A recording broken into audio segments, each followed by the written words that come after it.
Mots parleurs, un podcast de lecture à voix haute à l'hôpital. Saison 3, épisode 9. Bonjour, nous sommes aujourd'hui à Thionville, à l'hôpital Bel-Air, dans une salle de réunion du service d'oncologie. Dans cet épisode, vous entendrez Aude, Catherine, Fanny, Isabelle, Laurent, Paolo et René. Il et elle se sont réunis au printemps 2025 lors de plusieurs ateliers animés par Didier Benigni afin de lire et commenter des extraits du livre Ce qu'il faut de nuit de Laurent Petit-Mangin, paru aux éditions La Manufacture de Livres. Ensemble, Il et elle ont donné voix à cette œuvre. Moi j'ai toujours beaucoup lu, mais quand je suis tombée malade, c'était tellement compliqué au départ que j'arrivais pas. Alors, moi je suis toujours venue aussi avec un bouquin, mais j'arrivais plus à me concentrer sur un livre. Mots parleurs est une série d'ateliers de lecture à voix haute avec la participation d'adolescents et d'adultes à l'hôpital partout en France. Première ou deuxième fois que je suis venue, je sortais d'une chirurgie et j'avais mal et j'ai pas eu mal pendant 2 heures. Et parce que j'ai pensé à autre chose et puis du coup puis ça joue dans la guérison, ça joue dans le bien-être. Donc la lecture c'est super quoi. Ce projet est une proposition originale du Centre national du livre en partenariat avec l'assistance publique Hôpitaux de Paris. Ici, nous sommes à l'hôpital Bel-Air, au service d'oncologie. Voilà. Et l'objectif, c'était aussi de rassembler dans ce projet des malades, bien évidemment. Mais avec l'ambulatoire, etc., on arrivait à avoir, par séance, on avait 3 malades. Mais le personnel soignant y a participé, donc en gros, chaque fois, il y avait quand même 5-6 personnes qui venaient travailler. Voilà. Et maintenant, là, on a commencé la dernière séance, l'auteur est là, on a beaucoup de chance, Laurent Petit-Mangin est présent. Il y a aussi des cadres du personnel, cadres de l'établissement. Et on est dans le couloir, on attend les premiers passants qui doivent arriver. Ils ont rendez-vous à 14h, ça ne saurait tarder. Elle attendait dans la salle. Ah bon? Mais oui. Heureusement que je suis allée. Mais oui. On m'avait pas prévenu. Mais oui, mais Non, c'est de ma faute. On a changé de salle. Bonjour. Ça va bien? Ça va. Bonjour. Voilà. Bonjour. Ah ouais, bonjour. Enchanté également. Bon, asseyez-vous. Voilà. S'il manque des chaises, je vais venir en chercher. Il manque une chaise, faut aller en chercher. Ça fait très formel comme ça, pas l'habitude. Hein. Voilà, moi je vous remercie d'être aussi nombreux. Je disais c'est un peu formel, d'habitude c'est un peu plus c'est un peu plus dissipé. Mais bon, non, on est là entre amis de toute façon. Donc ici, nous sommes à l'hôpital Bel-Air. Merci de nous recevoir, au personnel soignant, puis à l'encadrement, bien sûr. Merci à Laurent Petit-Mangin, l'auteur de s'être déplacé. Vraiment, c'est très très gentil et très attendu. Et puis, bien merci au personnel soigné d'être là et de s'être prêté au jeu de la lecture à voix haute. Ça n'a pas toujours été facile, à traverser des... oui. Il y avait peut-être comme ça un peu des traversées du désert, il fallait pas chanter, différent. Mais tu veux peut-être dire quelque chose à propos de ça? Mon grand défaut, c'était que je chante un peu quand je lis à voix haute, quoi. Mais voilà. Mais j'ai fait des progrès quand même. Énorme. Non mais ça a été un vrai travail. Mais c'est vrai que la lecture à voix haute, c'est d'abord un grand cadeau que l'on fait. Offrir de la lecture à voix haute, c'est vraiment important. Je compare ça souvent au cerf-volant. Le lecteur, il est sur la plage et lui, il tient les rênes du cerf-volant. Le cerf-volant, c'est l'auditeur, lui, il écoute.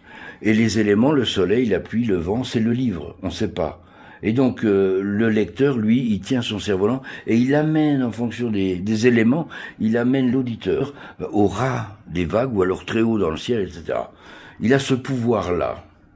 Alors, il faut se donner la peine, effectivement, d'arriver à ça, d'arriver à lire pour que l'auditeur ait le temps d'entrer dans l'histoire, de se faire son monde. Il y a bien sûr ce qu'on lui décrit, mais il y a ce qu'il s'imagine, c'est peut-être différent.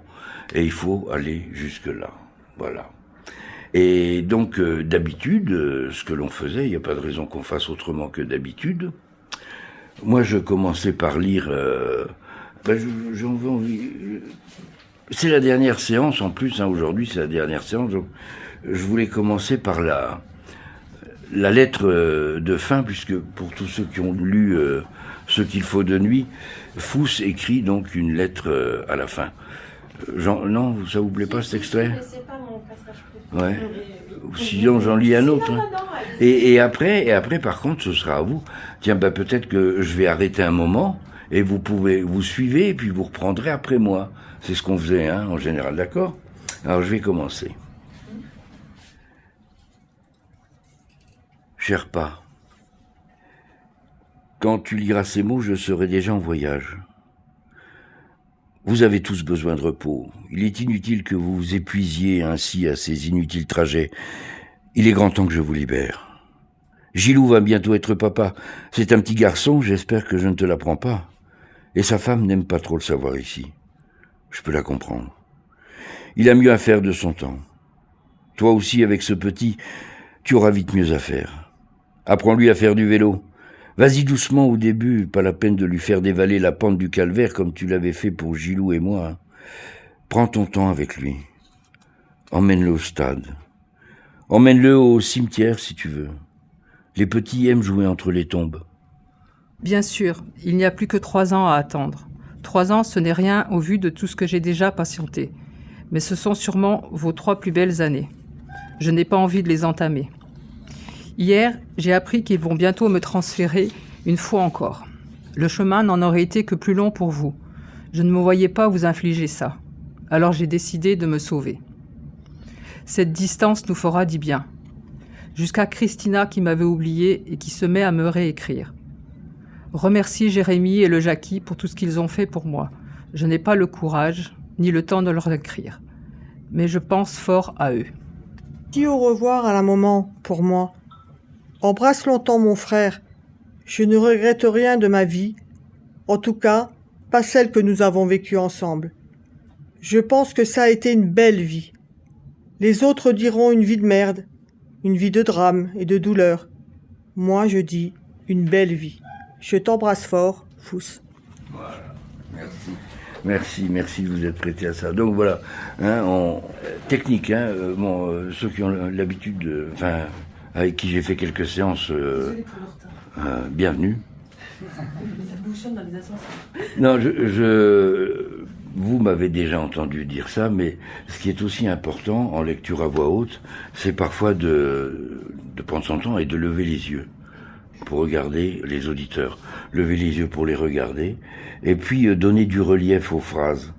Une phrase, c'est pas juste un décryptage de mots, c'est vraiment lui donner du relief. Parfois la phrase, elle se termine en tombant, en relevant, etc. Ça dépend. Voilà. Donc, ça te dit de prendre cet extrait ou un autre, celui que tu veux. Oui, mais en respectant ça. Alors moi, ce que je fais quand je lis à voix haute, je me lève en général. Je me lève parce que ça ouvre la poitrine, on peut mieux respirer. Et puis, quand on s'adresse à un public, eh bien, on balaye un peu tout le monde comme ça. On distribue un peu plus facilement. Voilà, c'est ce qui se passe. Mais ça, c'est moi. Quand il m'avait demandé de m'avancer à la barre, je ne savais plus comment marcher. Je ne savais pas comment devait se comporter le père de l'assassin, ce qu'on pouvait décemment attendre de lui.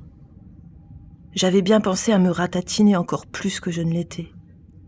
Montrer que je n'y étais pour rien, leur dire que mon fils était grand, majeur et vacciné, et qu'il avait agi seul, contre ma volonté. Leur dire bien fort que pas une fois je ne l'avais incité à aller se venger, et que l'idée ne m'était même pas venue à l'esprit. Mon témoignage était un temps fort du procès, comme il disait aux républicains lorrains. Il allait cristalliser pas mal de choses. L'avocat de Fus investissait beaucoup dessus. Et comme j'avais eu du mal à cracher les bonnes réponses, il m'avait lâché. Il m'avait demandé pourquoi ce garçon avait été si souvent seul. Pourquoi je l'avais abandonné si fréquemment à son sort. Merci. Alors, on peut poser la question à l'auteur. Est-ce que c'est... J'ai entendu Fus. C'est Fus ou Fous? C'est Fous. Fous, parce que Fous parle. Parce que Fous parle, c'est ça. Oui, voilà. Mais je suppose que cette question, dans d'autres régions que la nôtre, elle revient aussi. Pourquoi? Oui, Fous. Surtout, pourquoi avoir choisi un tel prénom? Et bon, je pense que ça fait partie de la magie quand on écrit, d'avoir comme ça des choses qui s'imposent. Et là, Fous, c'était absolument pas prémédité, évidemment. Et le prénom, il est venu. Et je trouvais que tout de suite que c'était un prénom de protagoniste, quoi, possible. Oui, un bon, ça peut être effectivement un excellent surnom. Mais moi, j'y ai pensé encore hier. C'est le premier mot du roman. C'est le premier mot, Fous. Et donc, quand on aborde un roman et qu'on tombe tout de suite sur un mot où il y a une ambiguïté, qu'est-ce que je lis? C'est quoi? Fus, H? Voilà. En fait, c'est Fous, bien sûr, pour Fußball. Hein. Voilà. Moi, ce que j'aimais faire en atelier, ce qu'on a fait aussi, c'est sortir le lecteur du cercle, là, et faire comme si c'était une conversation. Tu te souviens ça, Catherine? Tu veux qu'on réessaie? On montre comment on a fait? Alors, on fait quoi le passage que tu veux, mais on se met un en face de l'autre. Parce que quand on s'adresse à un public, il y a des choses qui fonctionnent tout de suite, il y a des choses qui ont du mal à fonctionner parce que c'est comme ça, une appréhension, il y a une prise de parole, c'est pas toujours évident. Alors, si tu veux, attends, tiens, je t'installe la chaise là. Moi, je reste debout. Non, il faut pas s'asseoir. C'est comme on avait fait en atelier, voilà. Et donc, maintenant, Catherine, tu vas t'adresser juste à moi. C'est comme si on rentre du boulot le soir et tu me racontes ce qui s'est passé. Et sur vraiment 3 phrases, mais 3 phrases qui vont être très libres. Une jeune femme m'avait arrêté avant que je ne fuis vers mon refuge, la Moselle. C'est normal ce qu'il a fait, m'avait-elle dit. C'est pour enlever un peu de charge à votre fils. Tout bon avocat aurait procédé ainsi. Elle avait un gros carnet bourré de notes sous le bras. Certainement une étudiante en droit qui venait apprendre de la vraie vie. Je n'avais su quoi répondre. Avec ses insinuations, l'avocat m'avait détruit. Elle avait continué. Vous ne risquez rien. Vous n'irez pas en prison parce que vous avez laissé votre fils seul de temps à autre à la maison.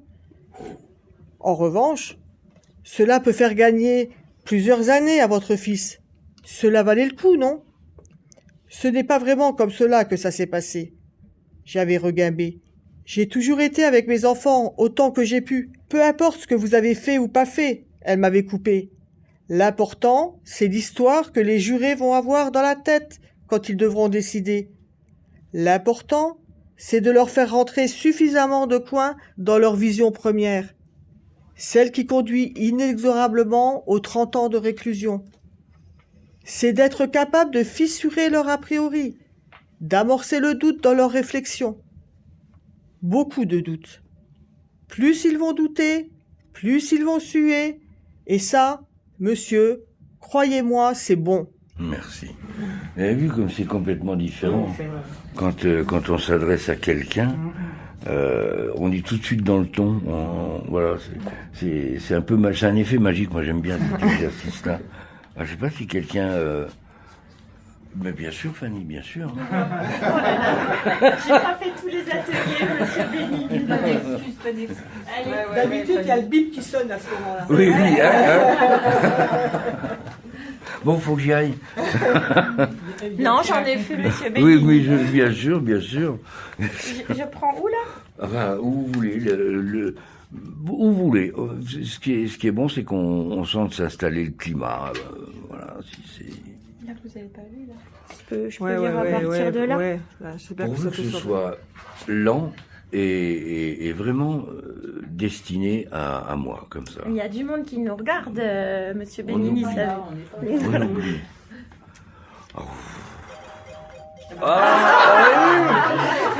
Ça, elle sait faire, hein. Ça...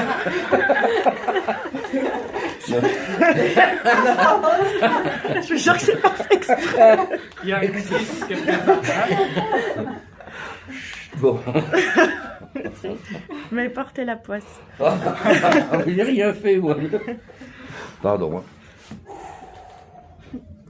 Mais le plus beau, le plus fort, ça avait été le Jackie qui l'avait dit. Je sais bien que ça peut sembler incroyable, là où on est rendu aujourd'hui, mais le fus, il y avait eu un mal de chien à l'appeler Frédéric, et s'était fait reprendre à plusieurs reprises par le président. C'est le fils que j'aurais toujours voulu avoir. Et ma femme, qui est dans la salle, pourrait exactement vous dire la même chose. Je ne sais pas ce que vous allez décider, ça ne me regarde pas, mais notre Fous, je ne peux pas m'empêcher de penser que c'est un bon gosse qui n'a jamais été trop verni. Cela avait bruissé dans la salle. Quand il avait dit cela, le Jackie s'était retourné vers moi, comme pour me dire « Tu vois, mon salaud, c'est comme cela qu'on défend son fils ». Bien entendu, il s'était fait contrarier par la partie civile, au motif que Fus fréquentait un groupe d'extrême droite, que la mort n'était pas survenue juste comme ça, qu'il y avait quand même eu plusieurs coups de barre, tout ce qu'on savait déjà. Le Jackie en restait à ce qu'il avait à dire.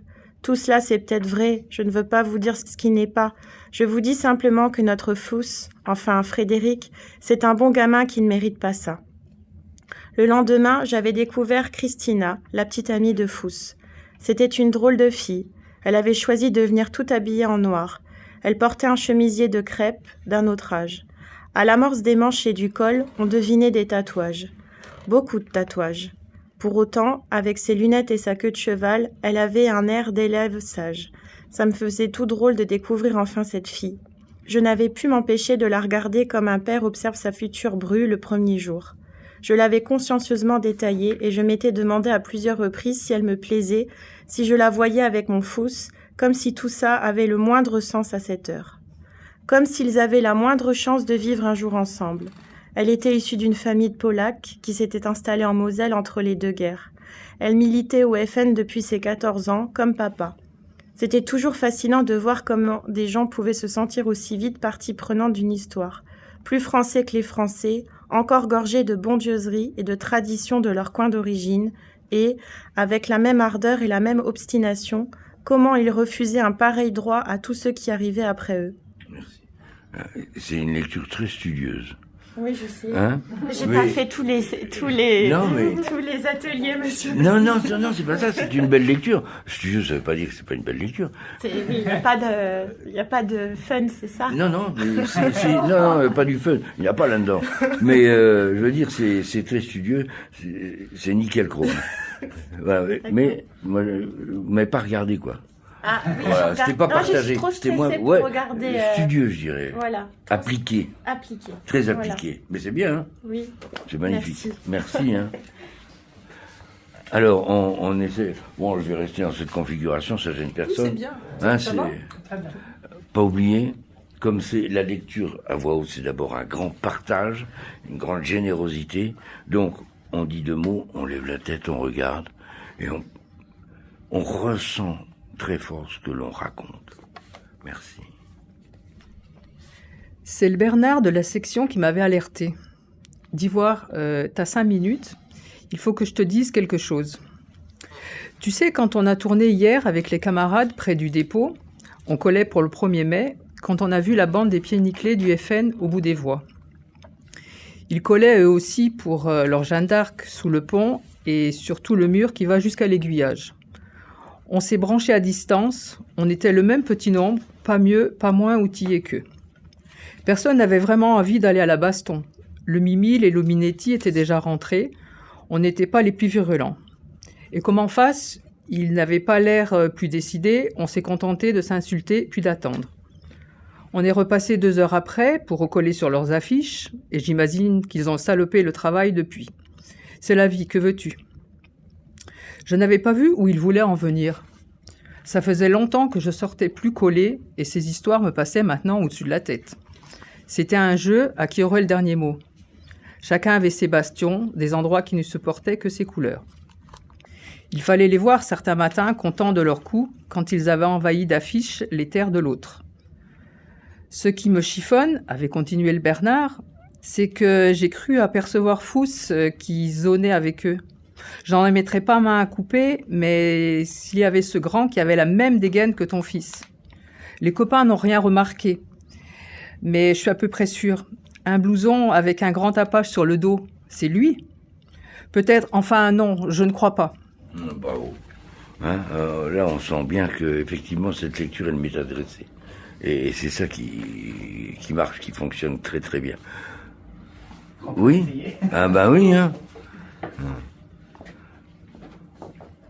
Ah, on est là pour ça. Hein. Et d'abord, vous l'avez lu, le livre, peut-être, non? Non. D'accord. Bon. C'est la première fois que j'assiste. Ouais.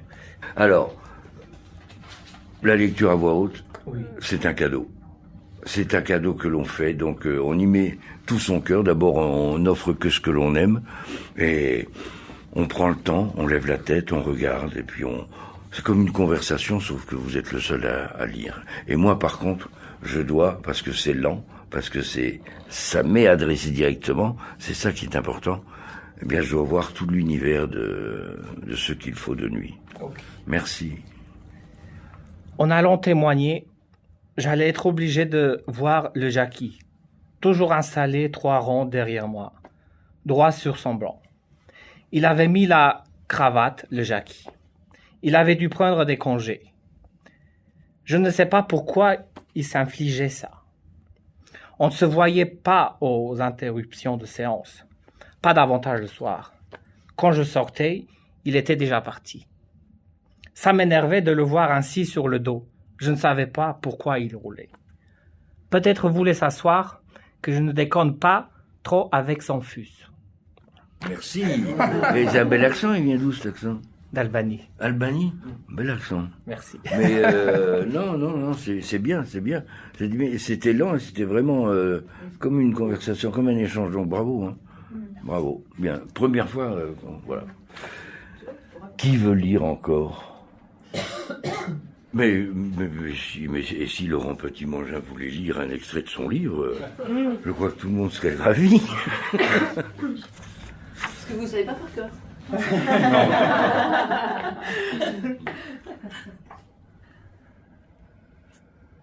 Fous s'arrache sur le terrain. Il tacle. Il aime tacler. Il le fait bien, sans trop démonter l'adversaire. Suffisamment vicieux quand même pour lui mettre un petit coup. Parfois le gars se rebiffe, mais Fous est grand. Quand il joue, il a un air mauvais. Il s'appelle Fous depuis ses 3 ans. Fous pour Fousball, à la Luxo. Personne ne l'appelle plus autrement. C'est Fous pour ses maîtres, ses copains, pour moi, son père. Je le regarde jouer tous les dimanches, qu'il pleuve, qu'il gèle. Penché sur la main courante, à l'écart des autres. Le terrain est bien éloigné de tout, cadré de peupliers, le parking en contrebas. La petite cahute qui sert aux apéros et à la remise de matériel a été repeinte l'année dernière. La pelouse est belle depuis plusieurs saisons sans qu'on sache pourquoi. Et l'air toujours frais, même en plein été.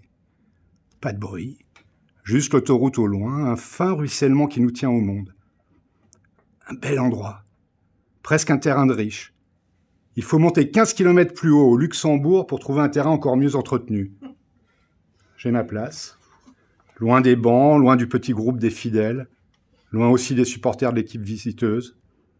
Vue directe sur la seule publicité du terrain, le kebab qui fait tout, pizza, tacos, l'américain, steak frites, dans une demi-baguette, Holstein, saucisse blanche frites, toujours dans une demi-baguette. Certains, comme le Mohamed, viennent me serrer la main. Inch'Allah, on leur met la misère et ils en forment le Fous aujourd'hui. Et puis ils repartent. Je ne m'énerve jamais. Je ne gueule jamais comme les autres. J'attends juste que le match se termine.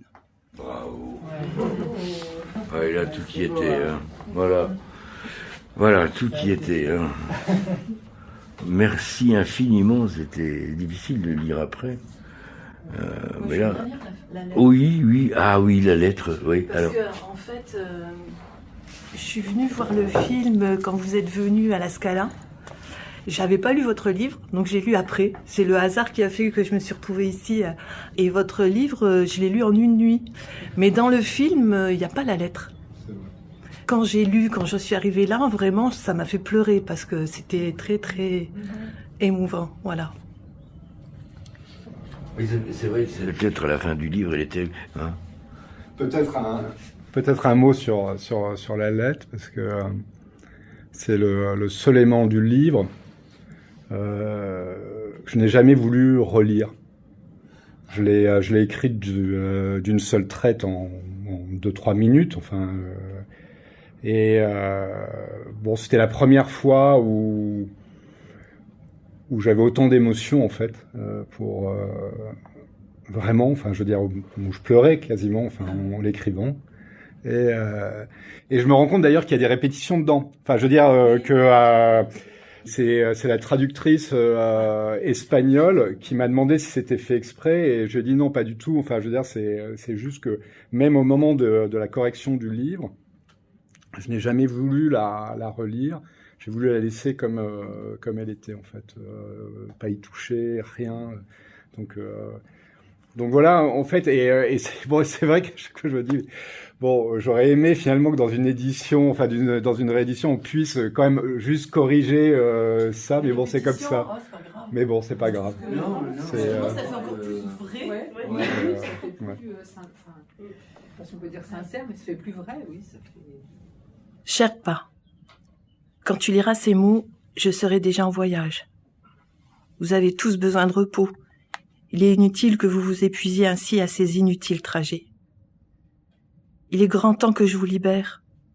Gilou va bientôt être papa. C'est un petit garçon, j'espère que je ne te l'apprends pas. Et sa femme n'aime pas trop le savoir ici. Je peux la comprendre. Il a mieux à faire de son temps. Toi aussi, avec ce petit, tu auras vite mieux à faire. Apprends-lui à faire du vélo. Mais vas-y doucement au début. Pas la peine de lui faire dévaler la pente du calvaire comme tu l'avais fait pour Gilou et moi. Prends ton temps avec lui. Emmène-le au stade. Emmène-le au cimetière si tu veux. Les petits aiment jouer entre les tombes. Bien sûr, il n'y a plus que 3 ans à attendre.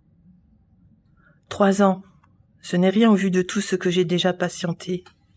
Mais ce sont sûrement vos 3 plus belles années. Je n'ai pas envie de les entamer. Hier, j'ai appris qu'il comptait bientôt me transférer, une fois encore. Le chemin n'en aurait été que plus long pour vous.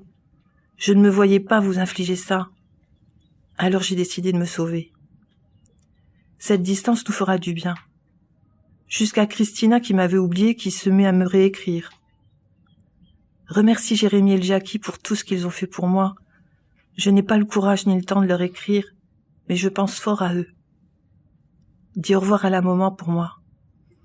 Embrasse longtemps mon frère. Je ne regrette rien de ma vie. En tout cas pas celle que nous avons vécue ensemble. Je pense que ça a été une belle vie. Les autres diront une vie de merde. Une vie de drame et de douleur. Moi je dis, une belle vie. Je t'embrasse fort. Fous. Bravo. Mais même de le lire, ça me refait pleurer.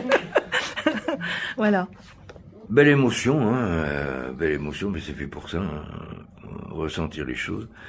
C'est noté dans... Vous vous êtes inspiré de personnages que vous avez connus, de votre propre vie, ou un mélange de différentes personnes. Le désarroi du père, il est vraiment bien décrit. Enfin, on est vraiment... moi, je me suis vraiment sentie dans la peau de ce père. Qu'est-ce qui fait que mon enfant, il devient ça, il fait ça. Non, c'est une histoire qui est une pure fiction. C'est une histoire que j'ai construite presque à contrario.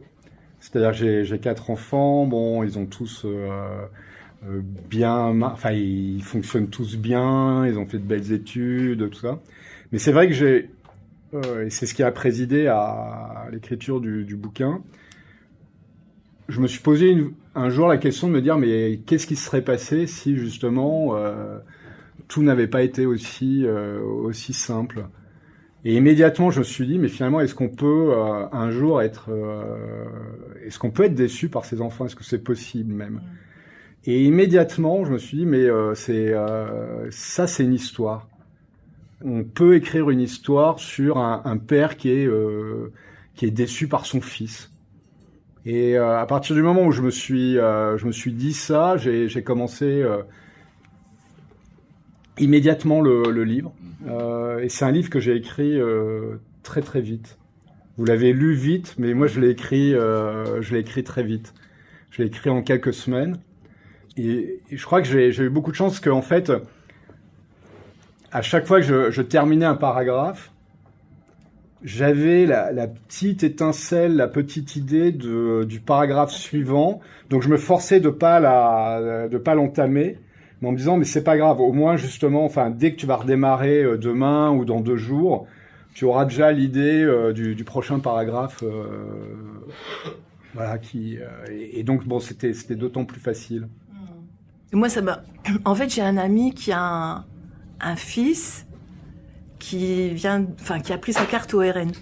Donc, tout ce que ça lui provoque comme désarroi... Bon, heureusement, jusqu'à présent, il a tué personne, son fils. Mais voilà, le questionnement du père, qu'est-ce qui a fait dans l'attitude que j'ai eue avec mon fils qui a pu l'amener à choisir l'inverse.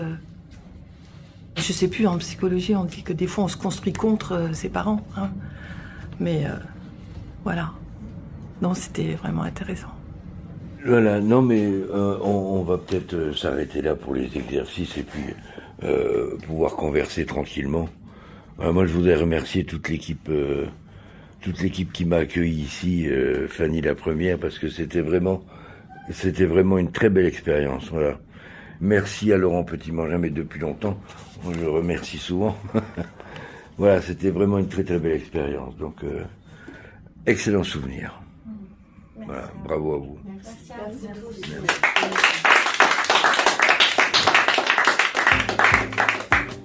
L'épisode que vous avez écouté a été réalisé par des patients et personnels du service d'oncologie du centre hospitalier régional Metz-Thionville, accompagnés par Didier Benini, Fanny Schaffer et Christine Wirth. Générique prononcé par Kélia Achibégué, finaliste 2020 du concours Si on lisait à voix haute.